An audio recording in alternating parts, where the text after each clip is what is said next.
Inicialmente, vamos dar início à nossa aula, nosso primeiro encontro aí da disciplina de controle de estoques, né? A aula que tem como objetivo revisar aí os primeiros pontos que nós trabalhamos na disciplina, né? Inicialmente, a parte de conceito, a parte de prática de gerenciamento de estoque, né? Aquela parte inicial ali de previsão de demanda, aquelas técnicas que nós trabalhamos, ok? Então, a aula de hoje tem esse foco e esse objetivo.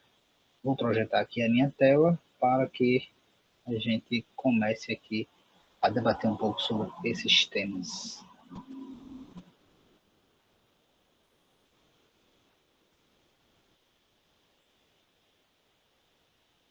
Então vamos lá, né? Controle de estoque, gestão de estoque.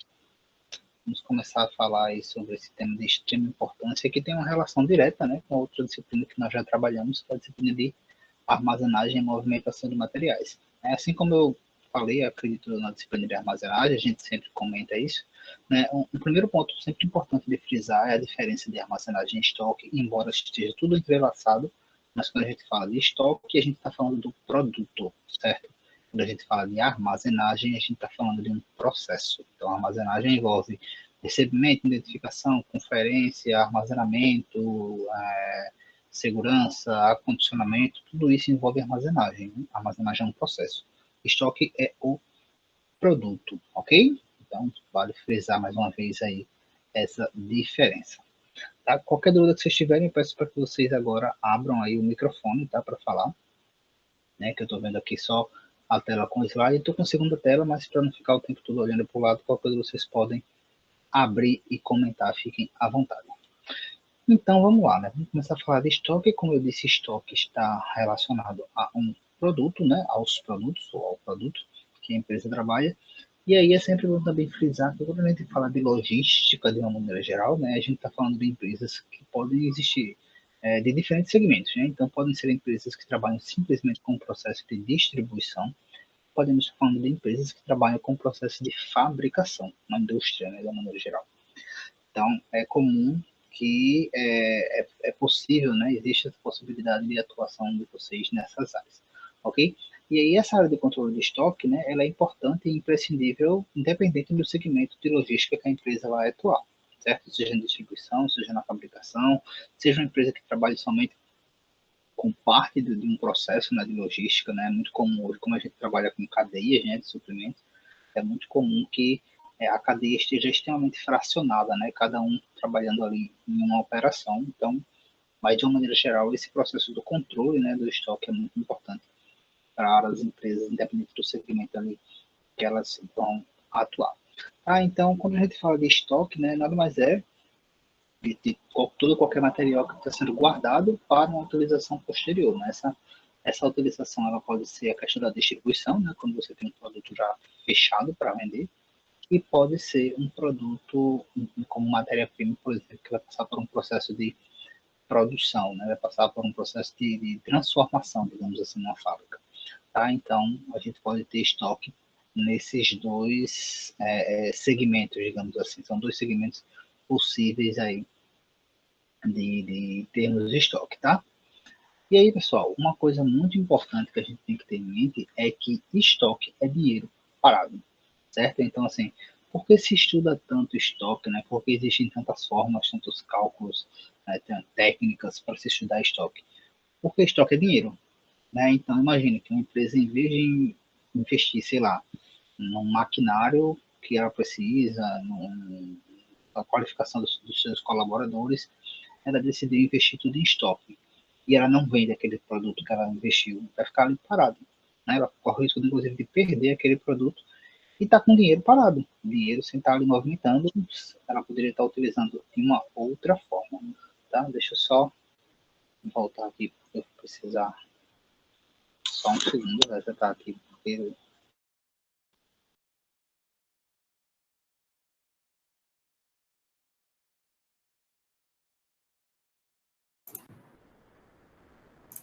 Ok, vamos voltar cá.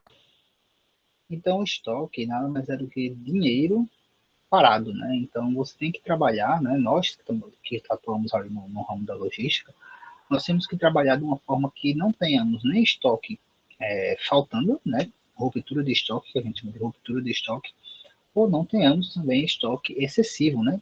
Justamente para não ter essa questão do dinheiro ali parado, né, que poderia estar sendo investido em outro local. Tá? Então, assim, a ideia das ferramentas, dos processos de controle de estoque é justamente essa. É você encontrar um ponto de equilíbrio ali para que você não tenha nem estoque de mais, nem estoque de menos, né? As empresas, elas trabalham hoje em dia, né? E hoje em dia, hoje mesmo, está até mudando isso,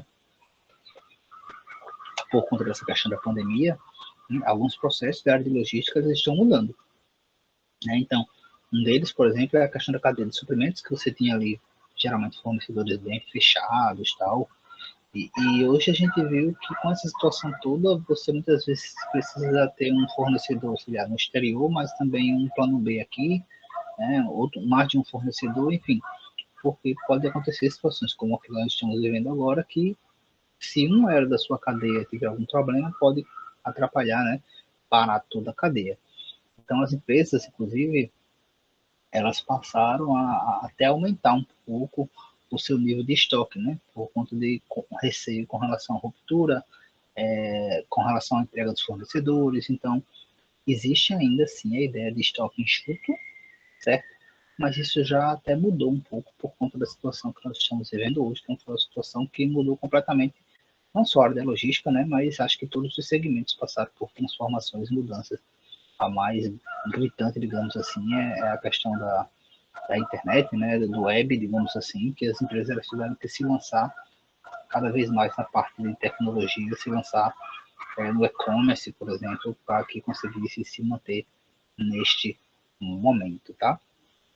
Então, a ideia aqui é que nós tenhamos estratégias para garantir o funcionamento, seja da fábrica, seja da empresa de distribuição, sem comprometer a questão do atendimento ao cliente, mas também sem comprometer a questão financeira da empresa. Com relação aos tipos de estoque, né, nós temos alguns, já até citamos eles. Nós temos aqui, podemos ter, né, estoque de matéria-prima, que são insumos de uma maneira geral, né, por exemplo, aço, madeira, alumínio, geralmente isso é muito comum em empresas, em fábricas, né, em indústrias.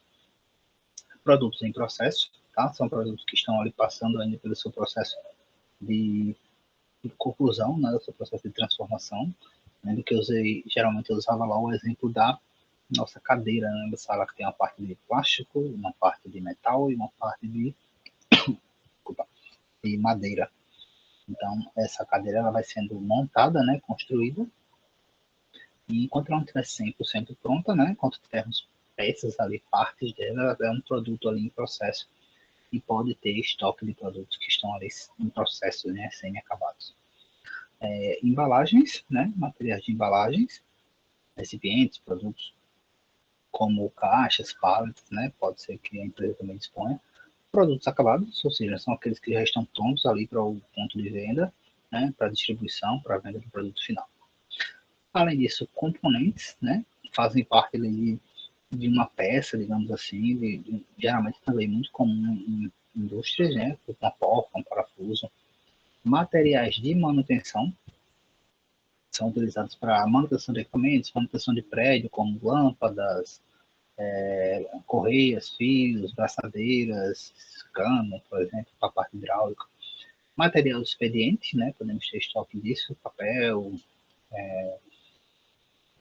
tinta de impressora, esse tipo de material. E ferramentas, caso você também precise, tanto para a questão de manutenção, como para a questão de ajuste, né, de setup de máquina, tipo alicate, martelos, brocas, furadeira, esse tipo de coisa.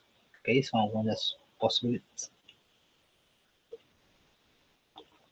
Então vamos lá. Então a gente falou aqui que a ideia de se trabalhar, né, de se pensar em estoque, é, estabelecer estratégias para que nem falte, né, nem tenha estoque, ruptura, estoque insuficiente, mas que você também não tenha estoque demais, né, estoque excessivo.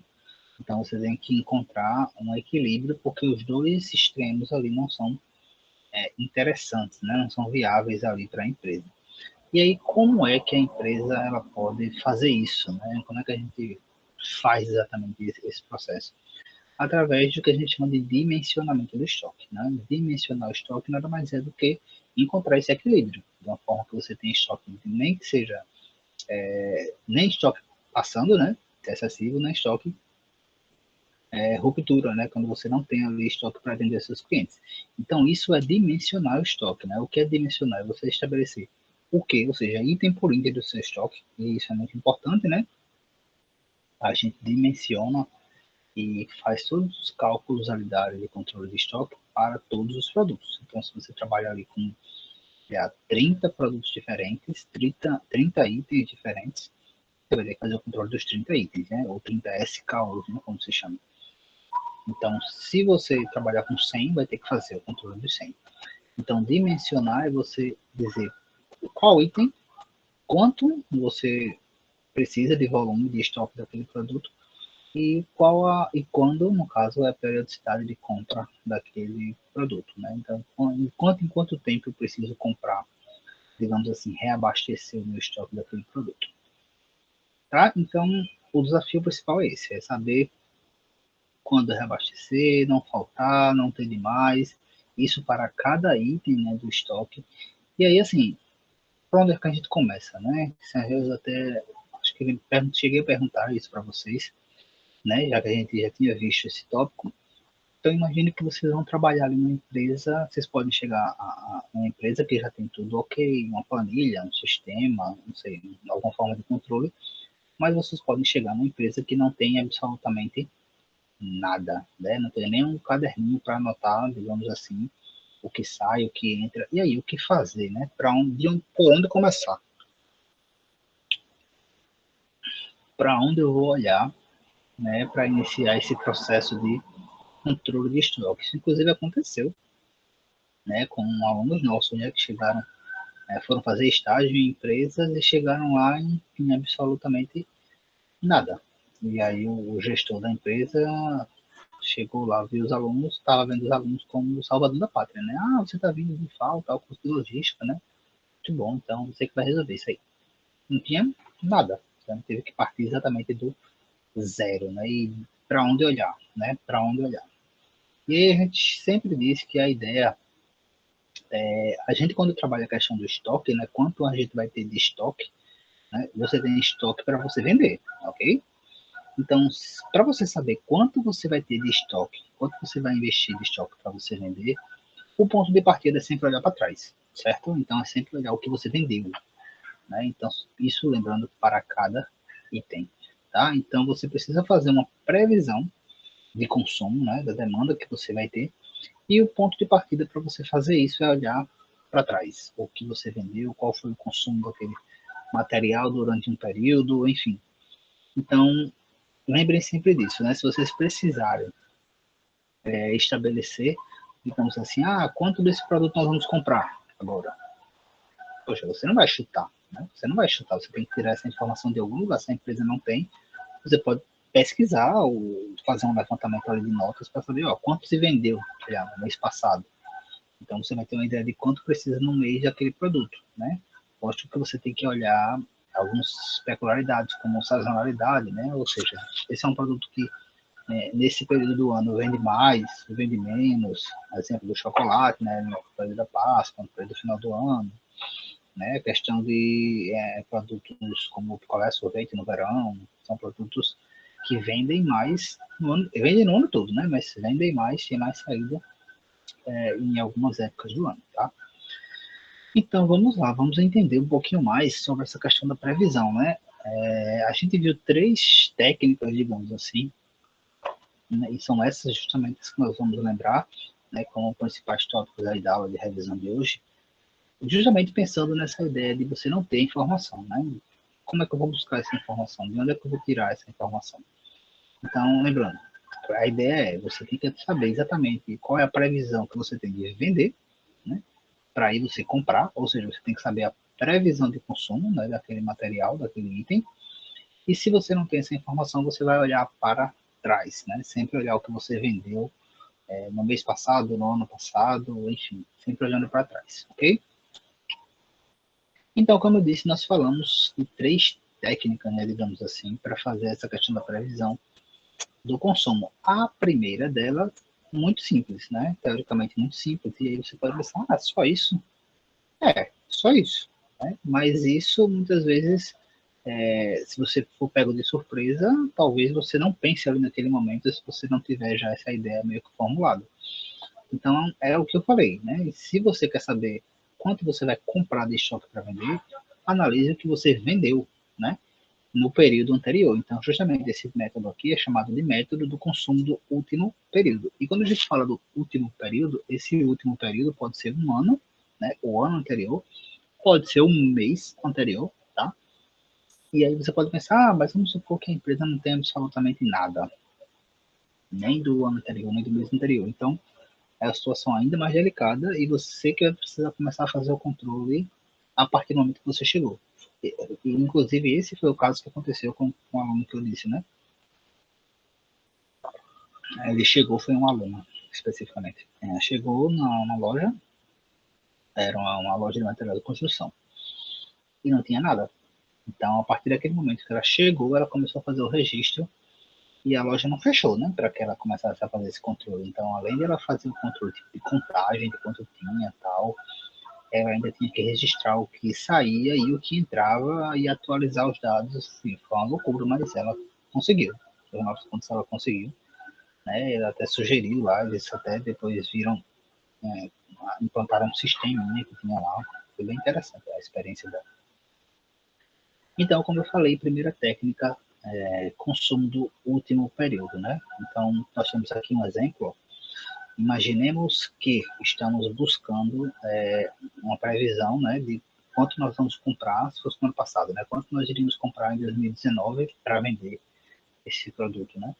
Então, eu olharia 2018. Então, se 2018 o consumo desse item aqui foi de R$ 1.000, né, em termos de estoque, para 2019 eu vou jogar 1.000 de novo. Aí você pode dizer, mas não vai aumentar, não vai baixar. Isso aqui é o dado bruto, tá? Lógico que você, enquanto gestor, né, você vai ter sempre a decisão final de analisar, ó, esse é um ano que esse produto pode ser que venda mais, sei lá, é produto esportivo. 2019, por exemplo, vamos supor, 2018 foi um ano de Copa do Mundo, então vendeu até mais do que o normal. 2019 não é ano de Copa do Mundo, então a tendência é que venda menos. Então, lógico que você tem que fazer essa análise, né? Você tem que ter essa percepção aí de mercado, digamos assim, em relação aos seus produtos. Mas, é como eu disse, é uma informação para que você tenha um ponto de partida. É um ponto de partida para você não precisar chutar um número, que isso aí seria um tiro no escuro que é totalmente antitécnico e inviável, né? Então, o primeiro método analisa o período anterior, se for o ano, né? A gente está em 2020, analisa 2019. Um exemplo claro, por exemplo, se a gente for analisar 2020 para projetar 2021, provavelmente esse dado de 2020 não vai ter um dado tão preciso. Por quê? Porque em 2020 nós estamos passando pela pandemia, né? Totalmente, situação totalmente atípica aí para todos, da maioria das gerações, de todos que nós temos aqui como aluno, com certeza. Ninguém viveu uma situação como essa. Os pais de vocês provavelmente também não. Né? Não sei aí outras gerações, mas vocês e os pais de vocês provavelmente não viveram uma situação como essa que nós estamos vivendo agora. Então, o dado de 2020 não é um dado tão preciso aí para você projetar e jogar simplesmente para o ano seguinte. Tranquilo até aqui?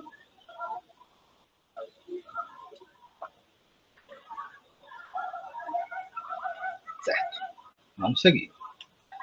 Segundo método, né? Segundo método é o método da média móvel. Então, assim, se você tiver a oportunidade de coletar mais informações do que somente o ano anterior, maravilha, né? Então você vai ter como fazer uma previsão, digamos assim, com base em mais informações, né? Então você tem aqui, ó, observem que, como simulando como se fosse 2019, você tem aqui 5 períodos anteriores com informação do que vendeu, digamos assim, daqueles produtos. Então, você tem um volume maior de informação para tomar a sua decisão e até utilizar ele para fazer os seus cálculos, tá? Qual é a ideia aqui? A ideia aqui é que façamos uma média, né? Todo mundo lembra aí mais ou menos como é que se calcula uma média? Sim? Não? Como é que se calcula uma média, né? Vamos lá. Então, nós temos aqui 5 pontos, né? 5 períodos, 2014, 15, 16, 17, 18, e nós temos os valores correspondente a esses 5 períodos. Como é que a gente vai calcular uma média, né? A gente vai pegar, vai somar, tá? Todos esses valores que nós temos aqui, correspondente a cada um dos períodos. Então, 100 mais 200 mais 300 mais 400 mais 500. Somo tudo, né? Somei tudo, que vai dar aqui, ó, 1.500.000. E depois, esse valor aqui, eu vou dividir pela quantidade de períodos que eu tenho aqui. Então, eu trabalhei com 5 períodos, né? 2014, 15, 16, 17, 18, 5 períodos. Então, pego esse 1.500.000 e divido por 5. Divido por 5, certo? E aí eu vou chegar nesse valor que eu tenho aqui embaixo, ó, de 300 mil.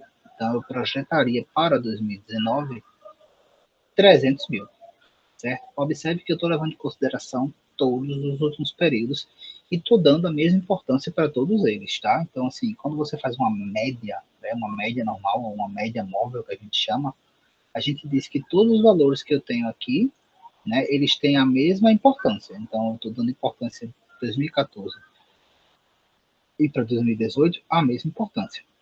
Isso é, inclusive, uma desvantagem, digamos assim, né, de se trabalhar com média, se considerar o próximo método que a gente vai ver, né? Porque a média, ela tem esse... Imaginem que ela tem essa configuração, né? Então, 2014, se a gente analisar bem, né? Sei lá, 2014 em relação a 2019, são 5 anos, né, que a gente está trabalhando aqui. Imagine vocês 5 anos atrás, né? O que é que vocês estavam fazendo, onde é que vocês estavam. 5 anos é muito tempo, né? Então, teoricamente, é bem mais representativo o valor dos últimos anos, né, dos últimos períodos, 2018, 2017, isso para 2019, do que 2014. Se a gente pensar em 2021, é muito mais representativo 2020, 2019, 2018, do que, sei lá, 2015, 2016, porque já faz muito tempo, né? Em 5 anos, digamos assim, no nosso país, a gente tem, por exemplo, mudança de governo, né? E a gente sabe que muitas políticas, digamos assim, de mercado, elas mudam de governo para governo. E não estou falando aqui de política, tá? Especificamente de política. Estou falando realmente de administração, de negócio, de gestão, né? A gente sabe que isso tudo muda, certo? Então, é uma vantagem em relação ao método anterior, sim, mas ainda existe alguns problemas, né? Que essa questão de considerar que todos os valores têm o mesmo grau de importância. Outro problema de média móvel, né, normal, é que se tiver um valor muito alto ou muito baixo em qualquer um desses períodos aqui, ele vai puxar a minha média. Se for um valor muito alto, vai puxar a minha média para cima. Se for um valor muito baixo, puxar a minha média para baixo. Imaginemos que a gente vai fazer, como eu falei, previsão aí para 2021, né? E a gente pega aí os últimos 5 períodos. Né? 2020 pode ser a tendência que seja um ano muito ruim, né? Para muitos segmentos. Então, esse valor muito baixo pode puxar a minha média lá para baixo, né? E pode não ser um dado tão verdadeiro, é um dado que a gente chama de dado fora da curva, né? Um outlier. Vocês podem ver isso em estatística. Ok, então tem essas questões. Um outro ponto, ó, observem aqui essa questão da média, né? Como foi que a gente fez? Ó, a gente vê esse caso aqui, vamos ver esse outro caso aqui. Como é que a gente vai fazer uma média? 5 períodos. O que, é que eu vou fazer? Eu vou pegar, mais uma vez, vou somar, né? Tudo isso aqui. Somando aqui 500, 400, tá? Soma tudo, vai dar 1.500.000. Dividir pela quantidade de períodos, mesmo, mais uma vez são 5 períodos. E aí, qual o valor que eu cheguei? 300 mil. Aí você pode ver, a mesma coisa, né? Mas imagine, olha, observem bem esses dois exemplos aqui, se eles são exatamente iguais. Não são, né? Observe que aqui ó, nós temos um perfil de crescimento com relação a esse produto. Ó. Em 2014 vendeu 100, depois 200, depois 300, 400, 500. E aqui nós temos um perfil de decrescente, né? Então, 500, depois 400, depois 300, depois 200, depois 100. Então, a média, por ela considerar todos os períodos com o mesmo grau de importância, né? Nessa realidade aqui, ó, 300 é um valor que você não vende desde 2016. Então, talvez não seja um valor tão representativo para você investir em estoque, né? A tendência é que você não venda isso. Em compensação aqui, ó, nos últimos anos você está crescendo, você vendeu 500, você só vai investir 300. A tendência é que você tenha que reabastecer com mais rapidez do que você estava prevendo. Então, como eu disse, sempre tem que ter ali a percepção do gestor, né, de quem está à frente, para tomar a decisão de analisar realmente se aquele número é o mais viável para a sua realidade do momento. Ok? Então, segundo método, o método da média móvel. Tranquilo? Podemos seguir isso.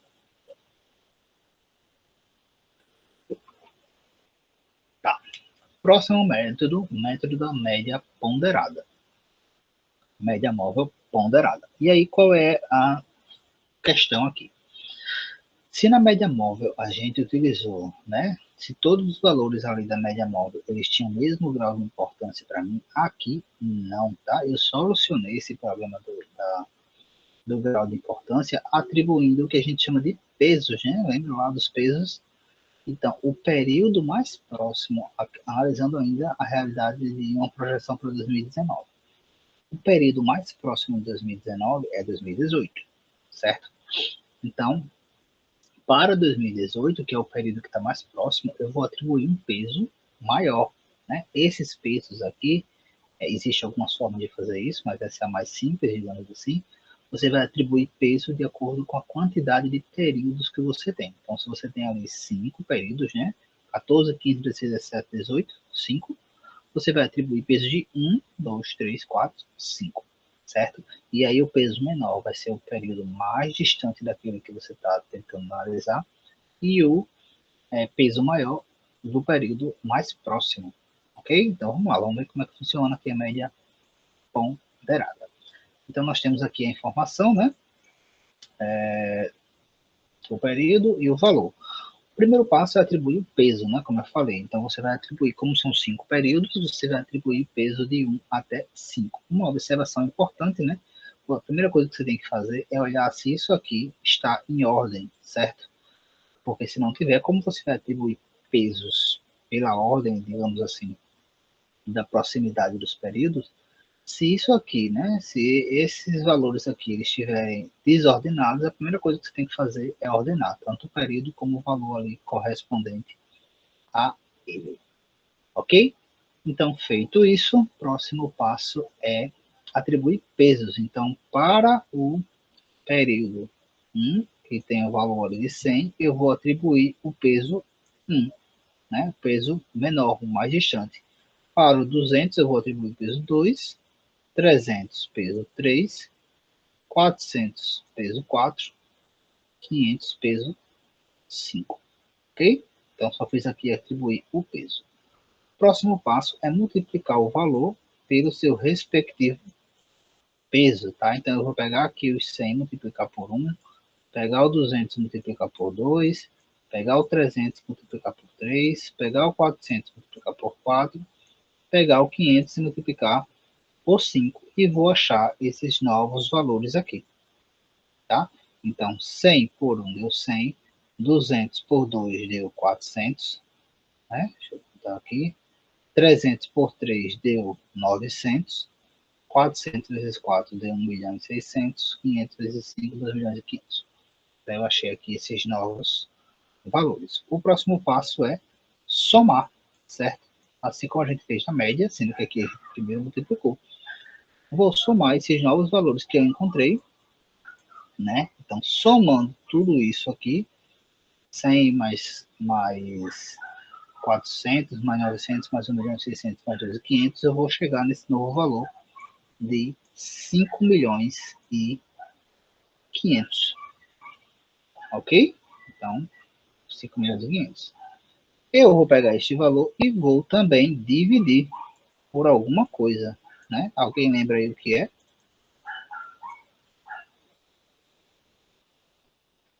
Soma os pesos e divide pelo número que deu. Não é isso? Isso. Então, eu pego esse valor aqui, eu vou somar os meus pesos, né? Esses valores aqui, ó, eu vou somar, deixa eu apagar porque ali já tá uma garrancheira triste.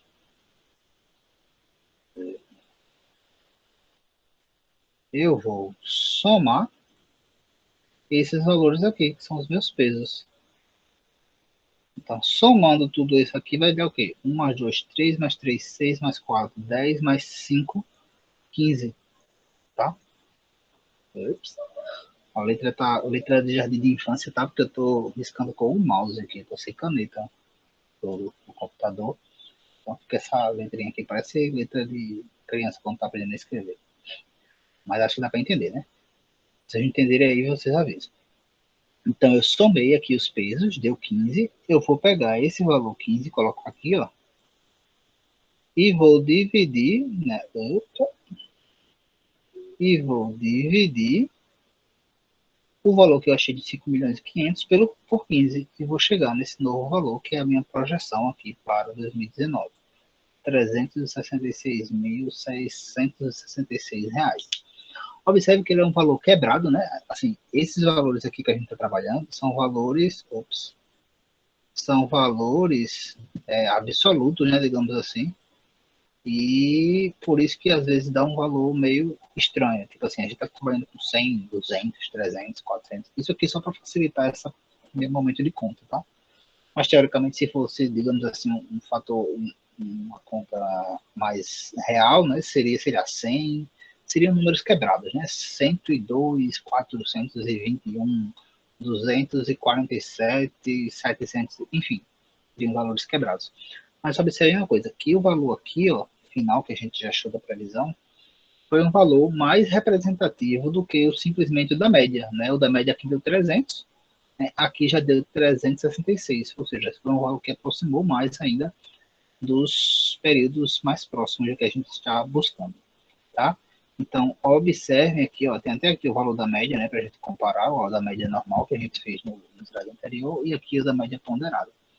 Então, observe que a média ponderada lhe permite um controle, né, um nível de precisão maior, justamente porque ela é uma soma, digamos assim, de tudo que a gente viu dos três métodos. Né? Ela vai trabalhar, tem a questão do último período, porque ela vai ponderar, né, você vai colocar um peso maior para o último período. Tem a questão da média, porque uma média ponderada é uma média, mas você vai sanar os problemas da média normal, atribuindo peso e vai chegar numa previsão com base numa média ponderada. Tranquilo? Dúvidas com relação ao cálculo em si? Não? Tá. Lembrando, pessoal, todo mundo está entendendo bem o que a gente está calculando. É importante que vocês entendam não só o cálculo, né? Ah, eu sei fazer um cálculo de média. Ah, eu sei fazer um cálculo de média ponderada. Entendam o que é que a gente está calculando, tá? O que é que a gente está calculando? Eu estou calculando a previsão de demanda que a gente vai ter no próximo ano para que com esse valor eu consiga comprar o estoque para depois vender. Então, é mais ou menos isso que a gente está calculando. Beleza? Certo, deixei aqui já de antemão, né? Tem aqui um exercício que a gente vai fazer agora e deixei um outro, tá? Observe, tem dois, lembra que deixei até, acho que muitos já fizeram, inclusive, mas eu deixei aqui com outros números, né? Para que vocês respondam, tá? Esse segundo slide é um exercício, vai ficar para casa. E na próxima aula, na quinta-feira, a gente vai começar, inclusive, a aula respondendo esse exercício. Vale lembrar que esses tópicos, né, da revisão de hoje e da revisão de quinta são os tópicos que vão ser abordados ali na nossa primeira avaliação, na nossa ABU. Ok? Então, vamos pegar aqui esse primeiro exemplo e vamos responder aqui utilizando mais uma vez os três métodos, tá? Primeiro, qual foi o primeiro método que a gente viu? Último período, né? Então, deixa eu colocar tipo A aqui. Último período, a gente está calculando aqui, buscando agora, 2020, ó, que beleza de letra, 2020. Então, o do último período, a ideia é você analisar o período, como a gente está trabalhando aqui com anos, né, com ano ainda. Então, se você tem 2020, né, qual foi o ano anterior? 2019. Você vai olhar qual foi o valor em 2019, 500 mil, e vai jogar, replicar ali para 2020. Então, o método do último período é simplesmente você replicar o valor anterior. Então, aqui seria, deixa eu colocar com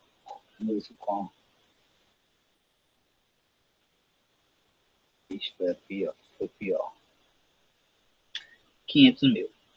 Segundo método que a gente viu foi o método da média, né? Então, vamos lá. Vamos lembrar como é que a gente faz uma média. A gente primeiro soma tudo isso que nós temos aqui, né? Então, somando tudo isso, alguém tem uma calculadora aí para somar, para ajudar? Então, a gente faz aqui na raça. 100 mais 100 dá 200, né? Com mais 200 dá 400, com mais 200 dá... Ah, a Ana tem, então. A soma da Ana, junto a ver se vai chegar no mesmo valor, por favor. 100 mais 100 dá 200, com mais 200 dá 400, com mais 400, com mais 200 dá 600, 800, 1 milhão, 1 milhão e 400, 1 milhão e 700, 2 milhões, 2 milhões e 400, 2 milhões e 900. Olha aí se é isso. 2 milhões e 900 mil. Então, somando tudo isso dá 2 milhões e 900 mil. Ok? Só fiz somar aqui esses valores. O próximo passo é dividir isso pela quantidade de períodos. Quantos períodos nós temos aqui? De 9 até 2019.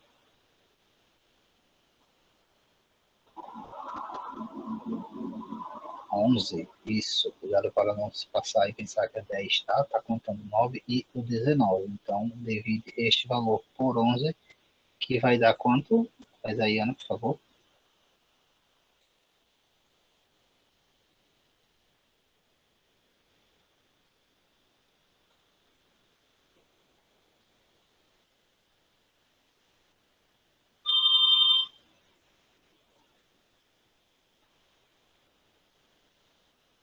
Dois, meia, 3, 6, 3, meia.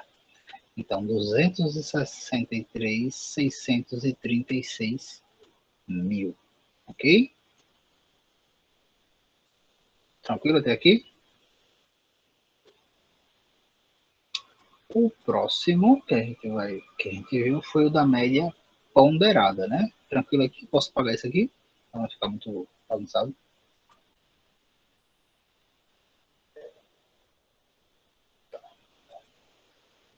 Professor, boa noite. Boa noite. Eu não entendi o que você falou sobre esses exercícios. É para a gente revisar, hein? O assunto não entendi. Isso, só o segundo exercício que vai ser para vocês revisarem. O áudio não está muito bom, não sei se é aqui em casa ou é aí, eu não estava ouvindo muito bem, não. Fora Isso, que são estava dois, com né? outro. São dois. O primeiro é o que a gente está fazendo e o segundo eu vou deixar para vocês fazerem aí para revisar. Oi? É para a gente praticar, no caso. Isso, o segundo é para vocês praticarem e na quinta-feira a gente responde. Não sei se o senhor consegue enxergar, acho que não, né? Mas esse assunto é referente a esse exercício de revisão da AD1 que o senhor tinha dado, né, antes?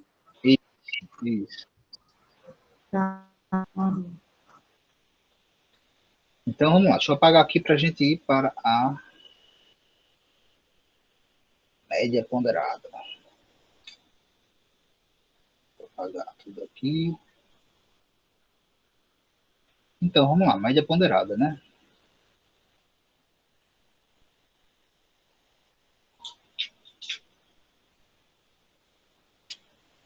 O primeiro passo da média ponderada é analisar se tudo isso aqui está em ordem, né? Então, o primeiro passo é olhar se está em ordem. E aqui está, né? De 9, 10, 11, 12, 13, 14, 15, 16, 17, 18 e 19. Então, se está em ordem, a gente pode seguir aqui os próximos passos para a análise da média ponderada. Ok? O primeiro passo é atribuir pesos, né? Então, a gente vai atribuir pesos do primeiro, do mais próximo, para o mais distante. Então, aqui, o mais distante, peso 1, O segundo mais distante, peso, 2. Terceiro, peso 3. Quarto, peso 4. Quinto, peso 5. 6. Peso 7. Peso 8. Está a rancheira triste, né? Peso 9. Peso 10. Peso 11. Tá? São 11 números, peso de 1 até 11. Ok? Primeiro passo foi olhar se está em ordem. Segundo passo, atribuir peso de acordo com a quantidade de períodos. Terceiro passo, multiplicar o valor que eu tenho pelo seu respectivo peso. Não é isso? Então, multiplica pelo peso, este pelo seu peso, este pelo seu peso, este pelo seu peso, e assim sucessivamente. Como ia ficar muito garranchado aqui, eu abri uma página aqui do Excel, para a gente seguir aqui pelo Excel, certo? Para também não ficar muito bagunçado, né? Porque senão daqui a pouco ninguém ia entender mais nada que estava ali. Então, ó, voltei para cá, como são os mesmos números, tá? Só que agora aqui no Excel. Então, nós temos aqui os períodos de 9 a 19 e os consumos também. Então, vou repetir aqui os pesos que eu tinha colocado lá, né? O mais distante, peso 1, 2, depois 3, 4, 5, 6, 7, 8, 9, 10, 11. E já está aqui até somado a questão do peso, né? Que eu já coloquei. O próximo passo é multiplicar, né, o valor pelo seu respectivo peso, né? Vou colocar aqui na fórmula, tá? Mas é basicamente multiplicar, certo? Multiplicou o valor pelo peso, então 100 mil vezes 100 dá 100 mil, dos 100 mil vezes 2, 100 mil vezes 1 deu 100 mil, 100 mil vezes 2 deu 200 mil, 200 mil vezes 3 vai dar 600 mil, 200 vezes 4, 800 mil, 200 vezes 5 vai dar 1 milhão, 200 vezes 6, 1 milhão e 200, 400 vezes 7 vai dar 2 milhões e 800, 300 mil vezes 8 vai dar 12.400, depois 2.700, 4 milhões e 5 milhões e 500. Ok? Tá. Próximo passo é somar esses novos valores que nós encontramos aqui, né? Então, a gente vai somar, ó, esta coluna aqui de verde. Ok? São esses novos valores. Já está com a fórmula aqui também, então já somou. Então, eu peguei, somei tudo isso que dava aqui e deu 21 milhões e 300 mil, ok? Então, só fiz somar isso aqui e cheguei nesse valor. Somei também os pesos, né? Somei toda essa coluna aqui de pesos que deu 66. E aí, o próximo passo é basicamente dividir este valor que nós encontramos pela soma dos pesos. Então, 21 milhões e 300 mil dividido por 66 vai dar R$ 322.727,27. Então, esse seria o valor, digamos assim, para a média móvel ponderada. Tranquilo? Alguma dúvida?